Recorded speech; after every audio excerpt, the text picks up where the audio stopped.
El Evangelio de Marcos, en el capítulo 14, nos narra lo que acontece justo en el momento en que Jesucristo es tomado prisionero para poder ser juzgado. Antes de ese momento, Él tiene que enfrentar a aquellos que lo juzgan, a aquellos que intentan hacerle mal. Sin embargo, Jesucristo tuvo que enfrentar, antes de eso también, el Getsemaní. Allí nuestra salvación estuvo en juego. ¿Qué es lo que Jesucristo enfrentó, pasó durante esos últimos momentos antes de ser tomado? Eso es lo que vamos a analizar en el capítulo de esta semana de Lecciones de la Biblia. Acompáñanos en el estudio.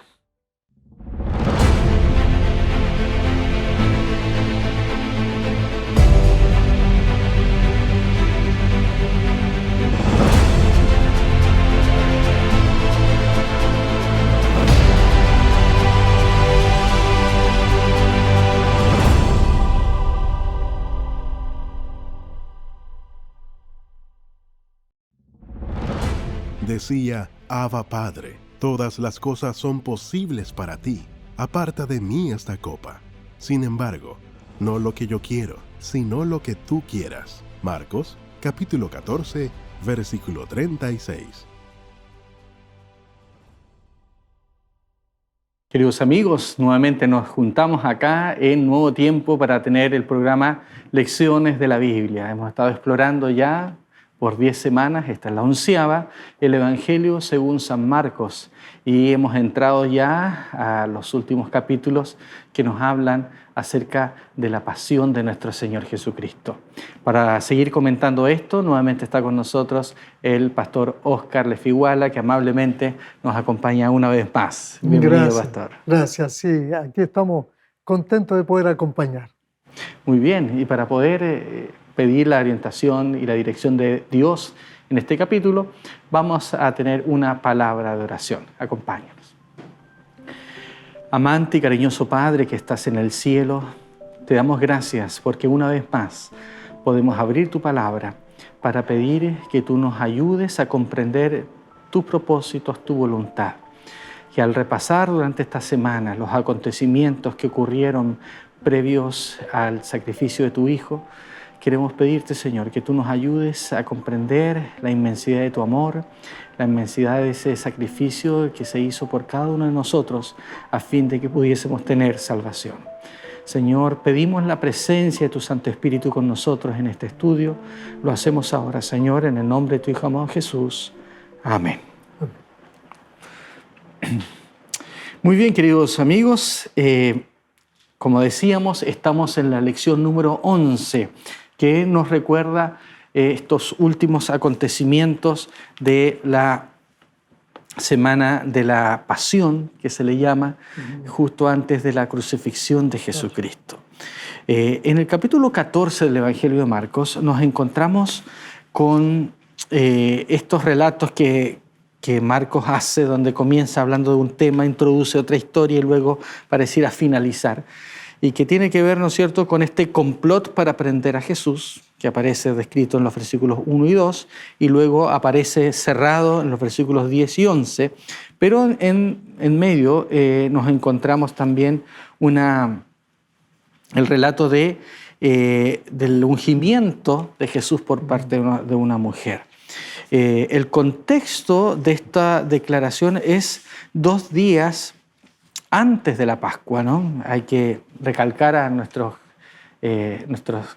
seguidores que tienen la guía de estudio que hay un pequeño error de traducción. Yo estuve revisando y en realidad en la lección del día domingo debe decir que faltaban 2 días para la Pascua y no habían transcurrido 2 días después, porque la Pascua obviamente todavía está más adelante.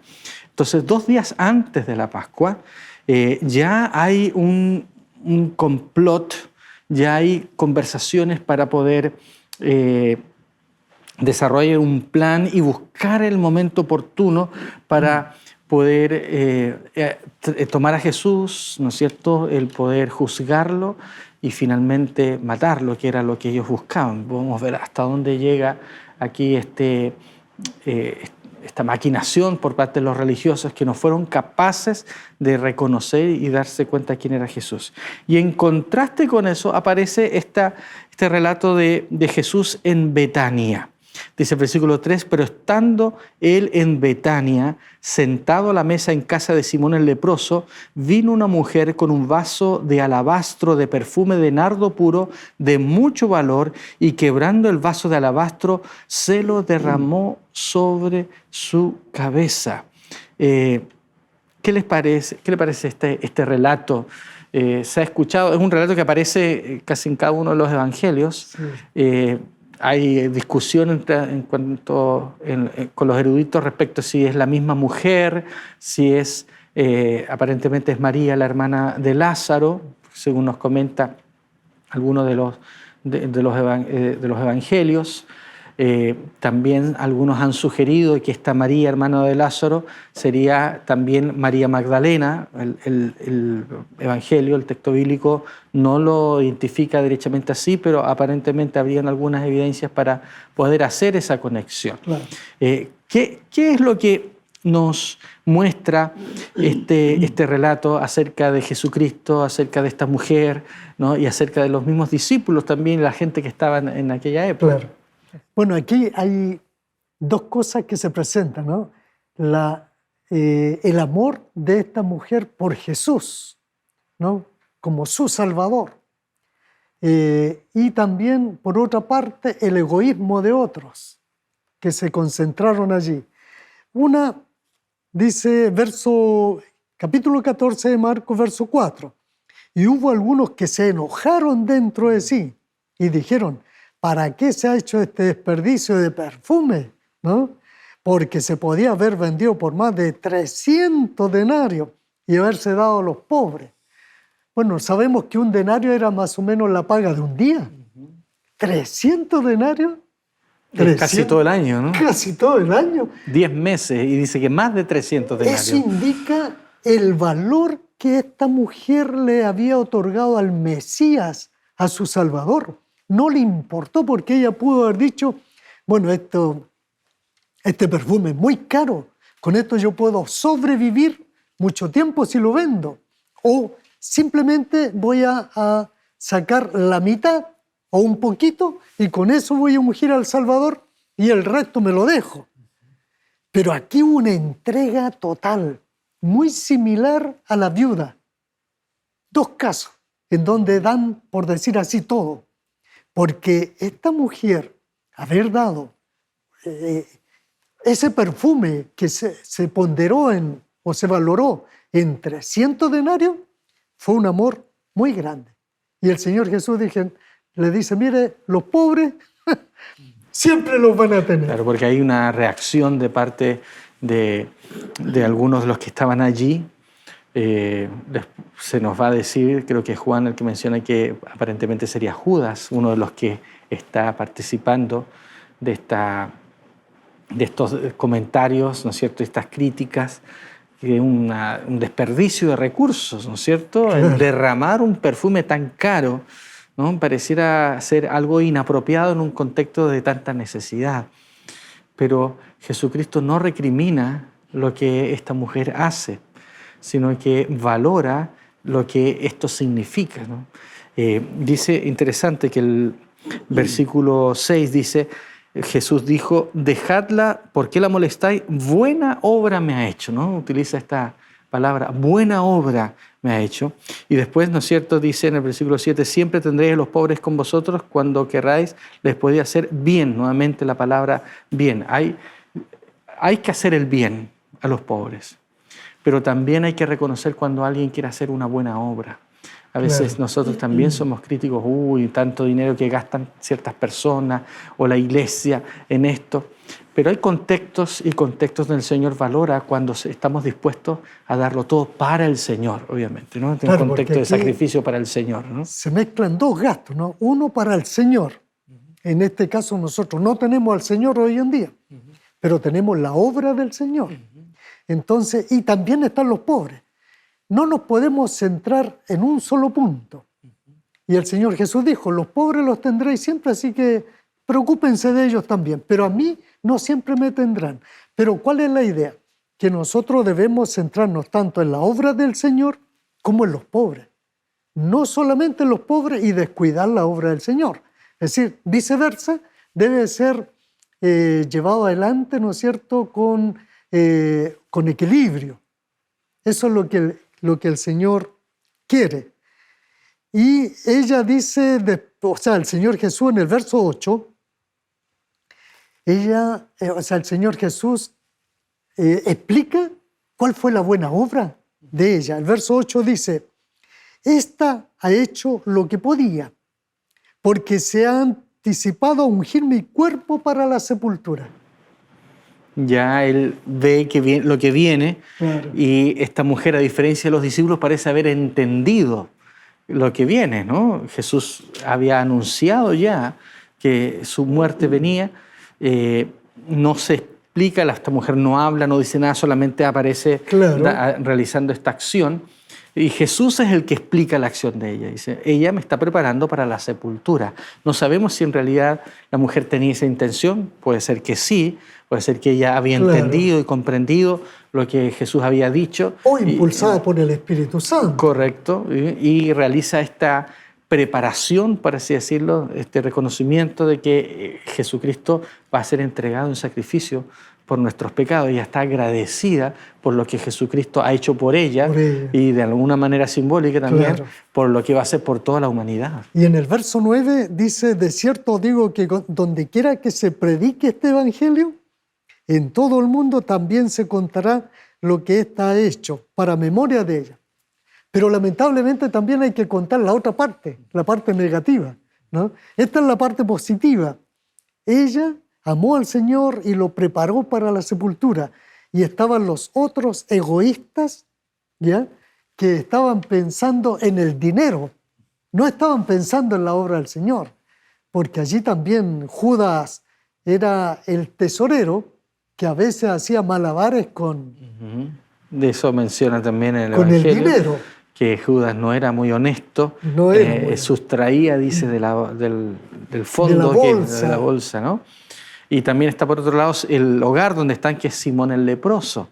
No se nos dice mucho al respecto, pero aparentemente también es alguien que estaba agradecido con Jesús por lo que él había hecho en su vida, lo había sanado y lo había traído a su hogar. Eso también lo comenta en algún otro evangelio.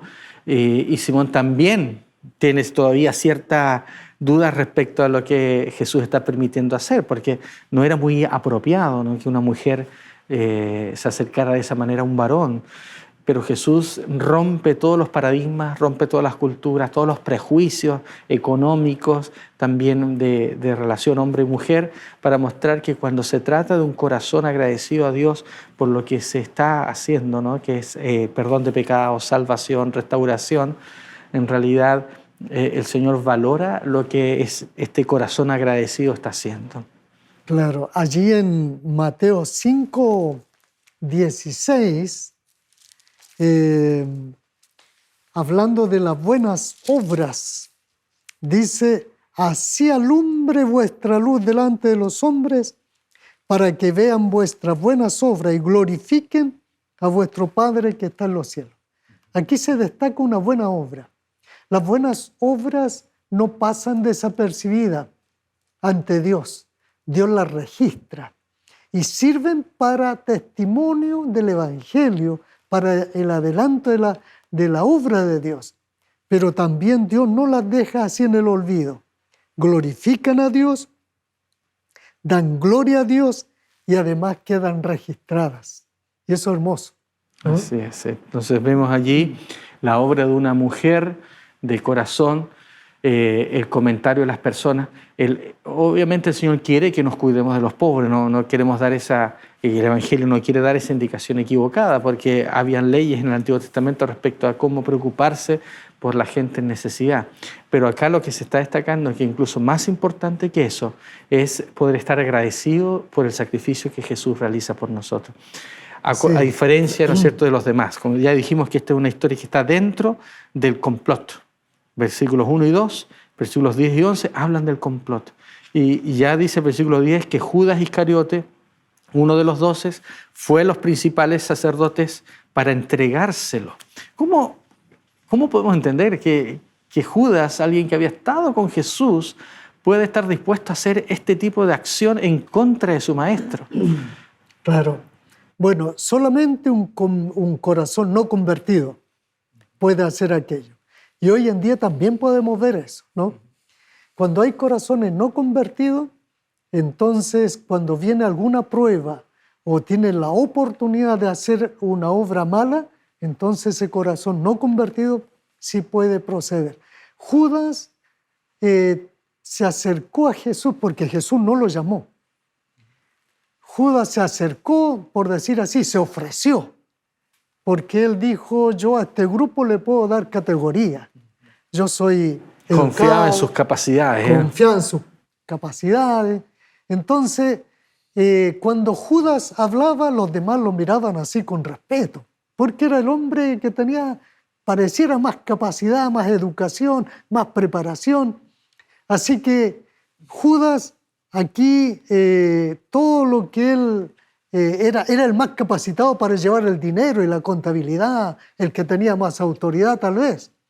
Pero lamentablemente nunca entregó su corazón a Jesús. Él quería figurar. Y tal vez si el Señor Jesús implantaba el reino aquí en la tierra, él pensó, dijo, yo tengo que estar como ministro. Así es, él quería obtener ciertos beneficios, ¿no? Claro. Y ahí se puede ver acá la actitud cuando dice que el versículo 11, que ellos al oírlo se alegraron, prometieron darle dinero y Judas buscaba oportunidad para entregarlo. Hay un beneficio personal, económico que le está buscando. Aparentemente al seguir a Jesús, él también estaba buscando algún tipo de beneficio político, ¿no? Él tenía interés en poder ocupar ciertos cargos de responsabilidad, claro. Y si Jesús era el Mesías, él quería estar allí, ¿no es cierto? Claro. Y otra cosa también que pensaba Judas era que si Jesús era el Mesías tenía que mostrarse. Andaba por allá muy escondido. Mejor dijo, con esto que yo hago, le doy la posibilidad de que él se manifieste y con su poder no lo pueden tomar preso, no le pueden hacer nada y él se va a declarar rey. Claro, él quiso adelantar las cosas, quizás, ¿no? Claro, prepararle el camino. Así que decía, o acá, digamos, se ve quién es él, porque al verse rodeado, claro. ¿no? Voy a ganar un beneficio personal igual, ¿no? Él se va a ver rodeado, se va a manifestar, y si no lo es, bueno, no se pierde nada, claro, por haber pensado, ¿no? Claro, en caso de que lo fuera de esa manera, él tal vez podría pensar, o podría haber pensado, Jesús me lo va a agradecer después, por el favor que yo le hice de venderlo y él se pudo manifestar que era realmente el Mesías. La lección hace alusión a Romanos 8:28, cuando dice que sabemos que los que aman a Dios, todas las cosas les ayudan a bien. Esto es conforme a su propósito, a los que conforme a su propósito son llamados. Quiere decir que incluso en esta circunstancia tan desfavorable, instigada por Satanás mismo, Dios puede también intervenir para poder cumplir sus propósitos, como en este caso la salvación. Vamos a seguir comentando acerca de esto inmediatamente después de esta primera pausa.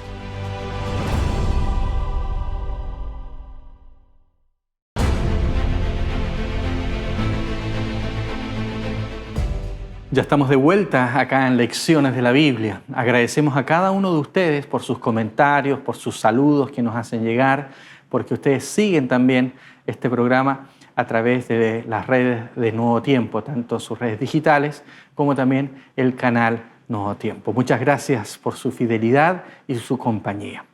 Estamos aquí con el pastor Oscar, analizando el capítulo 14 del Evangelio de Marcos. Vimos ahí en la primera parte del capítulo cómo aparece este complot, cómo aparece también esta mujer que unge los pies de Jesucristo. Pero en el versículo 12 ya comenzamos a entrar en una escena y en un escenario que va encaminándose derechamente a lo que Jesucristo vino a hacer a este mundo, que tiene que ver, ¿no es cierto?, con la salvación, con su sacrificio, ¿no?, su misión. Y dice el versículo 12 del capítulo 14 de Marcos que el primer día de la fiesta de los panes sin levadura, cuando sacrificaban el cordero de la Pascua, sus discípulos le preguntaron: ¿dónde quieres que vayamos a preparar para que comas la Pascua?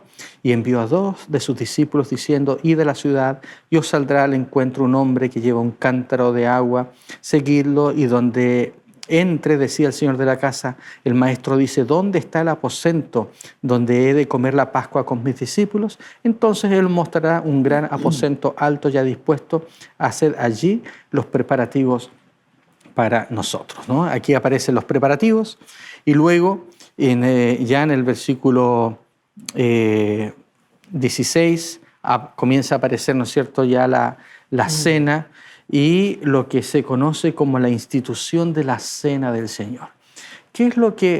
¿A qué nos referimos con esto de la Cena del Señor? Sí. ¿Qué antecedentes tenemos de esto en el Antiguo Testamento y qué significado tiene para nosotros? Correcto. Allí en el verso 22 dice: y mientras comían, Jesús tomó pan y lo bendijo y lo partió y les dio diciendo: tomad, esto es mi cuerpo. Mientras comían. ¿Qué estaban comiendo? El verso 12 ya nos habla de que ellos comenzaron a preparar la Pascua. La Pascua era el cordero pascual que se instituyó en la salida de Egipto, allí, ¿no es cierto?, ese corderito que mataron, y que la sangre de ese corderito había que pintar el dintel, y gracias a la sangre de ese corderito, esa noche el ángel que salió a matar a los primogénitos pasó por alto las casas de los israelitas porque tenía la sangre del cordero. Interesante eso, ¿eh? La sangre del cordero. Bueno, allí en Éxodo 12:13 comenta que pasaré de vosotros, en hebreo pasakti alechem, y allí se utiliza el verbo pasaj, que es pasar por alto. Entonces, la Pascua viene de este verbo, pesaj, viene del verbo pasaj. Y Pablo toma esta idea en el Nuevo Testamento cuando él dice que el Señor, habiendo pasado por alto nuestros pecados, aludiendo a la Pascua. Así que en aquella oportunidad, mientras comían la Pascua, pero curiosamente no se menciona cordero. Se menciona el pan, el vino, pero no hay cordero. Pero se entiende que comieron, debían haber comido cordero, ¿no?, porque era la Pascua. Y se presume que tal vez no se menciona cordero porque allí estaba el cordero. Exacto, él ya era el Cordero de Dios. El cordero. Por lo tanto, el símbolo estaba cumplido en él. Ya no era necesario otro cordero sacrificado, ¿no? Claro. Se imagina la última cena, en vez de pan y el jugo de la vid que usamos, tendría que ser con cordero. Eso ya no fue necesario, porque Jesucristo es el cordero. Él se sacrificó por nosotros, claro. Y por lo tanto se toman otros símbolos de la cena. Así que bueno, la cena del Señor que Él instituye allí, en el verso 22, tomó el pan, luego el verso 23, tomó la copa y habiendo dado gracias, le dio a todos. Verso 24, dice: esto es mi sangre del nuevo pacto. Entonces, la Santa Cena es una institución basada en los fundamentos de la Pascua y se proyecta en adelante. Quedó la Pascua atrás porque Cristo la reemplazó, pero instituye una nueva ceremonia para recordar. Cuando Él dice: esto es mi cuerpo, esta es la copa del nuevo pacto, y después dice: haced esto en memoria de mí. Este es un memorial, no es algo literal, no es que es el cuerpo literal de Cristo, ni la sangre real de Cristo, no es una transustanciación, ni tampoco una consustanciación, sino un memorial. Haced esto en memoria de mí. Usted está haciendo alusión a las interpretaciones que ha tenido este rito, ¿no es cierto?, a lo largo de la historia. Hay interpretaciones sacramentales, ¿no es cierto?, que le dan cierta importancia al pan y al vino como un cambio digamos, en sustancia, un término Milagroso, filosófico para decir que hay un milagro que ocurre allí. Jesucristo no habla nada de eso. Él simplemente dice que es un recuerdo, ¿no? Una memoria, un símbolo. El Señor está presente en la cena del Señor, pero en los corazones de nosotros, cuando nosotros lo invitamos a estar Ahora, en nuestra vida. Hay otra cosa que me llama la atención aquí, es que él tomó la copa. En griego, para decir copa, hay, al menos en el Nuevo Testamento, dos palabras. Una es poterium. Dice el Señor Jesús que él tomó el poterium, y en el poterium se entiende que está el buen vino, el vino no fermentado, y se aplica espiritualmente a la sangre de Cristo, ¿no es cierto? Y la sangre de Cristo representa a Cristo y su plan de salvación. Es decir, todo el mensaje de salvación está allí en ese poterium, la sangre de Cristo, la justificación por la fe, en fin, todas las demás doctrinas de salvación. Así es. Pero aparece una segunda palabra que es la palabra fiale. Fiale. Y en ese fiale ya no está la sangre de Cristo. Por ejemplo, allí en Apocalipsis, capítulo 17, verso 4, Apocalipsis 17, 4, dice, perdón, voy a leer primero 17, 1. Dice, y vi a uno de los 7 ángeles que tenía las 7 copas, y esas copas tenían la ira de Dios. En la fiale está la ira de Dios. Y aquí en el capítulo 17, allí están los 7 ángeles en el tiempo del fin para derramar el castigo de Dios a los hombres impíos. Pero en el verso 4 dice que hay una mujer que es llamada Babilonia, que tiene en su mano, estaba vestida de púrpura, adornada de oro, piedra preciosa, y tiene en su mano un cáliz de oro. Y tiene en su mano un poterium. Pero no tiene el vino puro de Dios, sino que tiene abominaciones. Entonces ella, ostentando tener la verdad, el mensaje de salvación, tiene otro mensaje, que en este mismo capítulo los 7 ángeles tienen la fiale, la copa llena de ira, para derramarla sobre ella, por haber adulterado este vino, esta copa del nuevo pacto. Así es.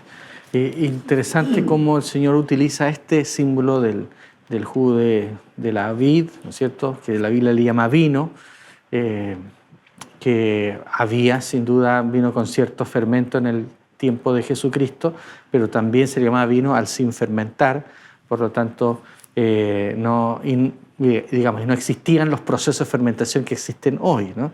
Y se usaba mucho, ¿no es cierto?, el vino, y era muy diluido también para poder tomarlo. Y Jesús toma este símbolo para hablar de su sangre.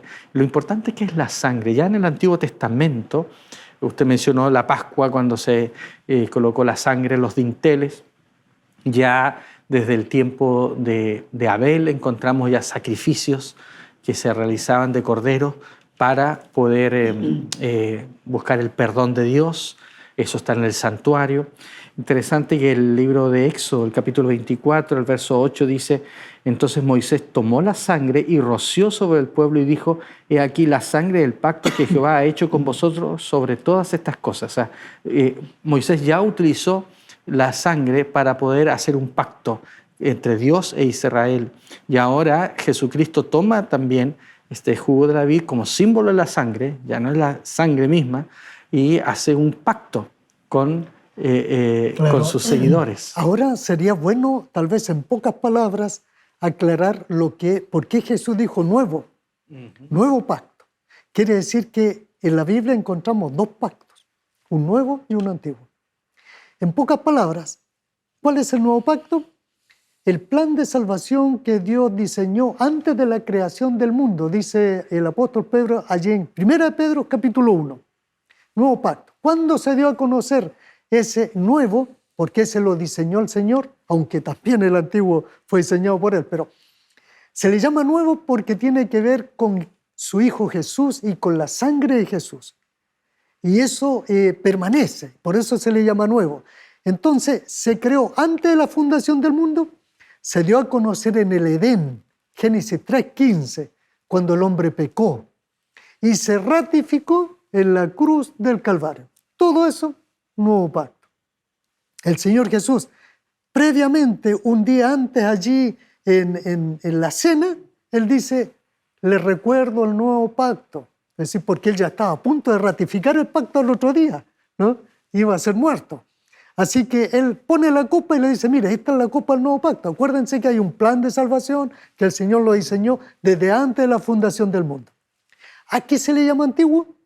El Señor dijo, yo creo que es necesario ir recordando este plan de salvación. ¿Cómo lo vamos a hacer? Y entonces el Señor instauró o instituyó ritos, ceremonias, sacrificios de animales y todo eso. Entonces eso fue recordando este plan de salvación. Y después el apóstol Pablo en el libro de Hebreos dice, la sangre de animales nunca perdonaron pecado. La fe de aquellos Era ritos, sombra de lo que iba a venir. claro, la fe en aquellos ritos, a través de esos ritos, era importante. La fe, más el justo, por la fe vivirá. Así que a eso, todo eso se le llamó, todo ese ritual, ceremonia, sacrificio, desde el Edén hasta cuando Cristo muere, se le llama antiguo pacto. Jesús muere y ya se ratifica más bien el nuevo pacto. O sea, en realidad siempre ha sido acerca de la salvación del ser humano. Siempre hay un pacto eterno que Dios ha hecho con su pueblo que tiene que ver con la salvación, que tuvo una expresión en el antiguo pacto a través del pueblo de Israel y tiene otra expresión con el nuevo pacto con Jesucristo. Pero ambos obedecen al mismo propósito divino de darnos salvación y poder liberarnos del Y de pecado. llevarnos a Cristo. Así es. Muy bien.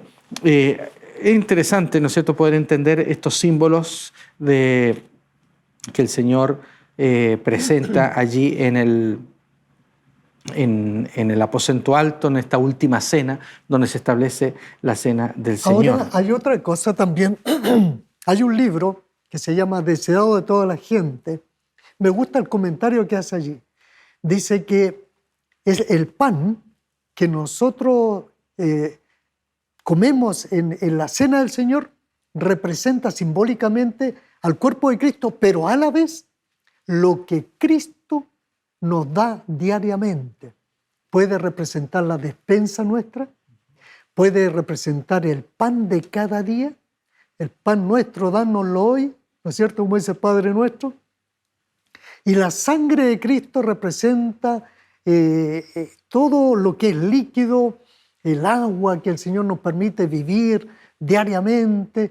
Es decir, allí también está la misericordia diaria, no solamente en el rito, ¿no es cierto?, sino también en la manifestación de sustento de Dios. Amén. Qué hermoso.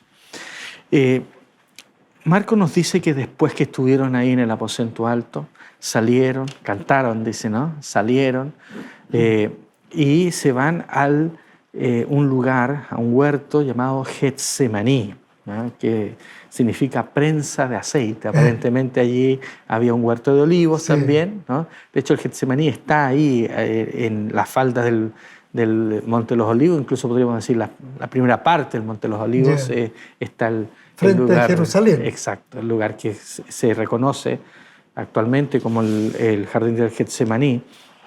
Y él se lleva a algunos ahí para orar y comienza allí uno de los momentos más tremendos de la historia de Jesucristo, porque Jesucristo se va a orar. Él dice, mi alma está muy triste, el versículo 34, hasta la muerte, y le dice a sus discípulos Pedro, Jacobo y Juan, que los había traído, dice, quedaos aquí y velad. Y yéndose un poco adelante, se postró en tierra y oró que, si fuera posible, pasara de él aquella hora, y decía, Abba, Padre, todas las cosas son posibles para ti. Aparta de mí esta copa, pero no se haga lo que yo quiero, sino lo que quieres tú. ¿Qué está pasando acá, pastor? ¿Qué esto de Abba, Padre, y lo que Jesús está pidiendo en ese momento? Ya, bueno, Abba tal vez es una palabra que a veces algunos han pensado que es una palabra como diciendo papito. En realidad que Abba no significa eso, sí indica una relación de confianza, porque Ab se dice padre en hebreo, y Abba es el término arameo para decir padre, pero cuando alguien, un hijo se relacionaba con su padre y le mencionaba esta fórmula o esta palabra, era porque había mucha confianza entre ellos. En este caso, Cristo suplica a su Padre en una relación de confianza. Se entiende que aquí en el Getsemaní, cuando Cristo va y ora 3 veces, Padre, si es posible, pase de mí esta copa. Y aquí vuelve a mencionar el poterion, ¿no? El poterion, es decir, esta copa que yo tengo que beber. Señor, pero que no se haga de acuerdo a mí, sino de acuerdo a tu voluntad. Entonces, se dice que allí, en el Getsemaní, es donde se decidió nuestra salvación. Qué tremenda declaración. Solo que en la cruz del Calvario se concretó. Se concretó. Muy bien, yo creo que tenemos que seguir hablando de esto. Lamentablemente tenemos que ir a una pausa ahora, pero inmediatamente regresamos hablando de esto, de lo que sucedió en el Getsemaní y aquí en Lecciones de la Biblia. Ya volvemos.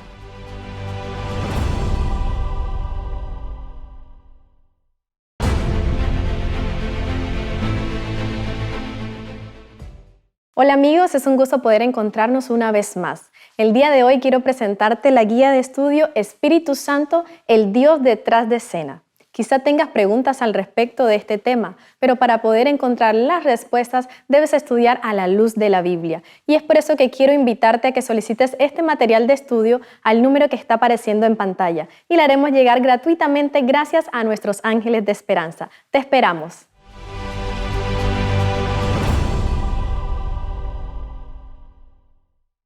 Ya estamos de vuelta acá en Lecciones de la Biblia, después de esta invitación que nos ha hecho la Escuela Bíblica Nuevo Tiempo. Así que participe usted también, pida sus cursos y profundice en su conocimiento de la palabra del Señor. Pastor Oscar, estamos hablando del Getsemaní, de esta oración del Señor, donde Él pide si es posible, ¿no? Él se somete a la voluntad del Padre, pero como ser humano, acordémonos que Él era ser humano, pero era divino, digamos, pero también era ser humano. Él tiene ese instinto de preservación que Dios nos ha dado. Él sabe que lo que está por pasar es algo terrible, pero allí, como usted mencionó, se jugó una batalla tremenda donde Jesucristo decide finalmente someter su vida a la voluntad del Padre a fin de poder cumplir el sacrificio que había que dar por la paga del pecado.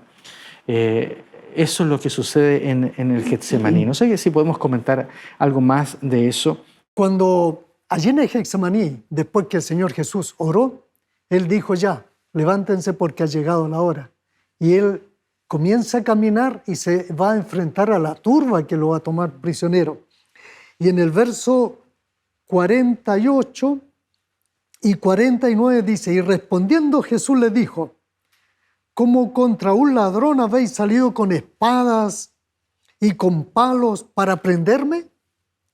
Cada día estaba con vosotros en el templo y no me prendiste. Y después agrega algo interesante, pero así es, para que se cumplan las Escrituras. ¿Dónde estaba esa Escritura? ¿Qué es lo que decía de él? Bueno, allí, en Daniel, y aquí estamos siempre recurriendo a Daniel, ¿no? Porque el libro de Marcos parte planteando el cumplimiento del tiempo. Entonces allí en Daniel 9, verso 26, dice que después de las 62 semanas se quitará la vida al Mesías. Es decir, había llegado el cumplimiento de las Escrituras.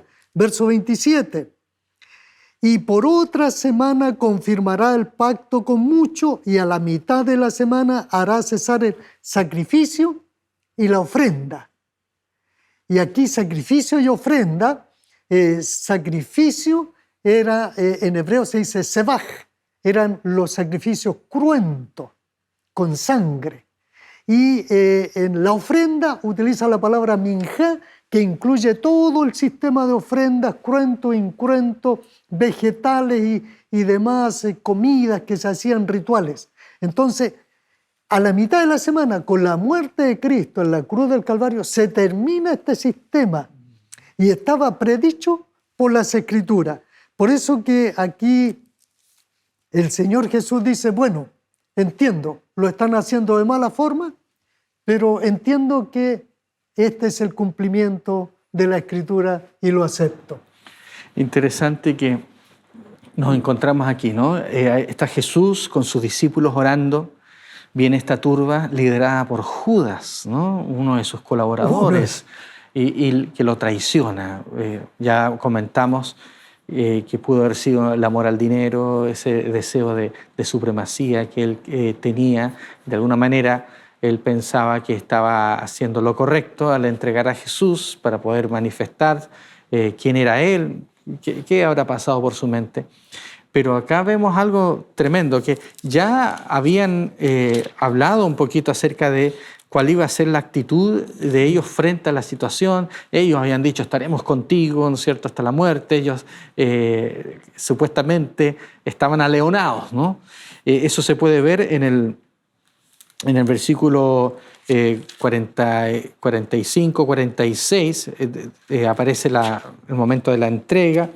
Cuando Judas se acerca, le dice maestro, y lo besó, dice, versículo 46, entonces ellos le echaron mano, y el 47 dice, pero uno de los que estaban allí, sacando la espada, hirió al siervo del sumo sacerdote y le cortó la oreja. Y ahí viene, ¿no es cierto?, esta declaración. Sabemos después por Juan que fue Pedro el que realizó esto, pero hay una reacción de ellos. Al principio de pelear, Jesús los detiene y finalmente como que no saben qué hacer. Y dice el versículo 50 que entonces todos los discípulos, dejándolo todo, huyeron. Sabemos que Pedro siguió y Juan estuvieron ahí a la distancia, estuvieron ahí. Juan estuvo un poquito más involucrado porque era conocido, parece, de Anás y Caifás, vamos a ver, ¿no es cierto? Y logró entrar en la casa del sumo sacerdote donde se estaba juzgando a Jesús. Pero el primer momento salen despavoridos, ¿no es cierto? Ellos como ovejas sin pastor, sin lograr comprender lo que está sucediendo. Viene el relato del joven que huye también, claro, que algunos han sugerido que pudo haber sido en Marcos mismo. Pero sea como fuera, vemos que en medio de la tribulación y la situación difícil, lo que sucede es que ellos huyen, ¿no? Una primera reacción que no es la más apropiada. En vez de ellos habían decidido seguir a Jesús, pero no comprendieron que debían estar ahí con Él hasta el último momento. Si hubiesen comprendido, habrían tenido otra actitud, porque ellos, cuando, por ejemplo, en el caso de los pescadores, cuando el Señor Jesús los llama, dice, dejándolo todo, le siguieron. Ahora se produce lo contrario. Dejando todo, salen huyendo de Jesús. Así es. El joven que estaba envuelto en una sábana, dejando la sábana, huyó de Jesús. Ahora, hay otros casos que fue a la inversa, ¿no? Como dijimos, los pescadores, dejándolo todo, siguieron a Jesús. También el ciego, Bartimeo, dejando su capa, siguió a Jesús. Es decir, hay una reacción contraria, dejándolo todo. La capa para el ciego era lo máximo para él porque era su protección, todo lo que le daba seguridad. Todo eso él lo desechó y siguió a Jesús. Aquí se ve la reacción contraria. Nosotros también tenemos que pensar en nuestra vida, ¿no? ¿Cuál va a ser mi actitud? Si dejaré algunas cosas para seguir a Jesús o guardaré esas cosas y pretendo seguir a Jesús. Hay cosas que cambiar a veces en la vida, como le pasó a Pedro. Andaba allí por si acaso, con esa espadita, ¿no es cierto?, guardada por si acaso, ¿cierto? Si algo había que utilizar. Claro. Él seguía a Jesús, pero le faltaban algunas cosas que afinar. Exacto. En la vida. Todavía ellos no comprendían cabalmente la naturaleza del reino de Cristo. Todavía están esperando que Jesús se manifieste como el Mesías, como un Salvador político y no como un Salvador de los pecados. Todavía hay algo que ellos tienen que ahí entender y lamentablemente es a través de esta situación un poco extrema es que ellos finalmente van a ir comprendiendo. Dice el versículo 53 del capítulo 14 que Jesús es llevado ante el sumo sacerdote y se reunieron todos los principales sacerdotes, los ancianos, los escribas, todos aquellos que habían estado instigándolo, persiguiéndolo, tratando de hacerlo caer y que vieron que no había manera, son parte ahora de este complot en donde aparentemente no todos están citados, sino solamente aquellos que quieren ver a Jesús muerto. Y se reúnen en la casa del sumo sacerdote. Pedro y Juan logran entrar de alguna manera. Dice el versículo 54 que Pedro lo siguió de lejos hasta dentro del patio del sumo sacerdote y estaba sentado con los guardias calentándose al fuego.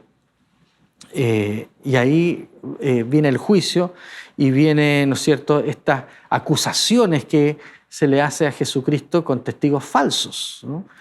Claro, y esto estaba tan maleado, por decir así, que lo llevan primero ante Anás, que ni siquiera era el sumo sacerdote, pero se lo consideraba sumo sacerdote al mismo tiempo de Caifás. No podían haber dos, tenía que ser uno.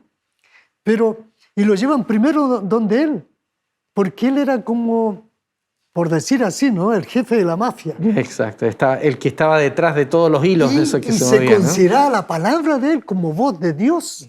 ¡Qué increíble!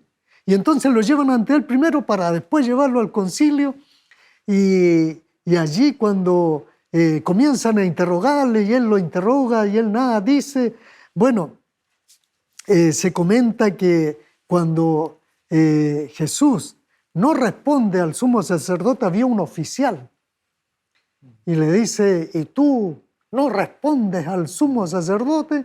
Y le da un golpe de puño en el rostro, ¿no? Qué terrible haber golpeado al Hijo de Dios de esa manera. Lo que estamos viendo acá es algo que yo creo que el Padre, los ángeles tienen que haberse estremecido al ver todas estas escenas. Vemos ahí entonces en este diálogo que finalmente a Jesucristo lo presionan, porque él no respondía, ¿no? En versículo 60 dice que el sumo sacerdote, levantándose en medio, preguntó a Jesús diciendo, ¿no respondes nada? ¿Qué testifican estos contra ti? Pero él callaba y nada respondía. El sumo sacerdote le volvió a preguntar, ¿eres tú el Cristo, el Hijo del bendito? Y Jesús dijo, yo soy. Qué tremenda, ¿no? Veréis al Hijo del Hombre sentado a la diestra del poder de Dios y viniendo en las nubes del cielo. Ahí está Apocalipsis 1:7. Tendrán que resucitar aquellos que golpearon a Jesús, que le escupieron el rostro, que hicieron todo lo que quisieron, ¿no? Porque en el verso 63, el sacerdote dice que rasgó vestidura cuando él dijo, yo soy. No podían los sacerdotes rasgar vestidura. Él cometió un grave error contra la ley. Pero ellos se escudaban en la ley, ¿no?, para atacar a Jesús. Y él cometió un tremendo error, no podía hacer eso. Además dice, habéis oído blasfemia, ¿qué os parece? Y entonces le declararon siendo digno de muerte. Y aquí viene algo terrible. Luego lo entregan a Jesús, ¿no? Una vez que hay como que ahí terminó el juicio y el verso 65 comienza aquí un desmán dentro del concilio. Y algunos, dice, comenzaron a escupirle, a cubrirle el rostro, a darle de puñetazo y a decirle, profetiza, adivina, ¿quién te pegó? Y los alguaciles le daban de bofetada. Qué escena más tremenda, más terrible. Jesucristo hace alusión al declararse el Hijo del Hombre al Hijo del Hombre de Daniel capítulo 7. Ellos entendían que esta era una escena mesiánica ¿no? Jesús se identifica como el Hijo del Hombre de Daniel 7, claramente se está reconociendo como el Mesías, porque él dice yo soy, y habla de que este Hijo del Hombre tiene también cierta autoridad divina, porque está sentado a la diestra del poder de Dios, viniendo a las nubes del cielo, y esto ellos no lo pueden soportar, y viene esto.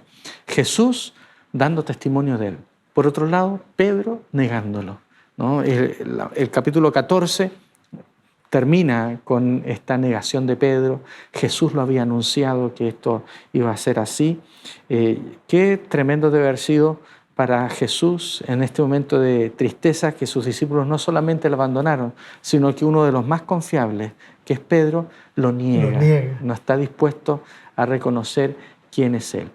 El tiempo se nos ha ido, pastor, pero quizás de este relato de Pedro podríamos sacar alguna reflexión para nosotros y alguna invitación para que no nos vaya a suceder lo mismo, ¿no?